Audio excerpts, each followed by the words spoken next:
ஆண்டவராகிய இயேசு கிறிஸ்துவின் நாமத்திலே உங்களுக்கு கிருபையும் சமாதானமும் உண்டாவதாக. சங்கீதம் 27:5 சொல்லுகிறது, தீங்கு நாளில் அவர் தமது கூடார மறைவிலை மறைத்து ஒளித்து வைத்து கண்மலையின் மேலே உயர்த்துவார் என்று வாசிக்கிறோம். கூடார மறைவு என்றால் என்ன?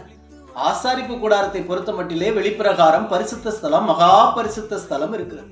தேவ பிள்ளைகளே, இந்த மகா பரிசுத்த ஸ்தலத்திலே கிருபாசனம் இருக்கிறது, கர்த்தருடைய பெட்டி, கர்த்தருடைய மகிமை இருக்கிறது. 2 கேருப்புகள் எப்போதும் பறக்க ஆயத்தமாய் இருப்பார்கள்.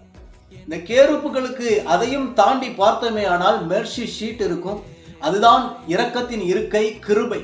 கர்த்தர் சொல்றாரு, ஒருவேளை கடன் மத்தியில நீங்க போய் கொண்டிருக்கலாம், வெறுமையின் மத்தியில போய் கொண்டிருக்கலாம், வியாதியின் மத்தியில போய் கொண்டிருக்கலாம், எனக்கு யாருமே இல்லை என்று நீங்கள் புலம்பி அழுது கொண்டிருக்கலாம். கர்த்தர் சொல்றாரு, தீங்கு நாளிலே, நீங்கள் உபத்திரவப்படுகிற கஷ்டப்படுகிற நாளிலே, மகனே மகளே கவலைப்படாதே, நான் என்னுடைய கிருபைக்குள்ள உன்னை மறைத்து கிருபை மேல கிருபை கொடுத்து ஏற்ற வேலை வரும் பொழுது உன்னை நான் உயர்த்துவேன் என்று சொல்லுகிறார். தேவ பிள்ளைகளே, நிச்சயமா இன்றைக்கு ஒரு உயர்வு உங்களுக்கு உண்டு. நீங்கள் கிறிஸ்துவாகிய கண்மலை மேலே உயர்த்தப்படுவீர்கள். God bless you.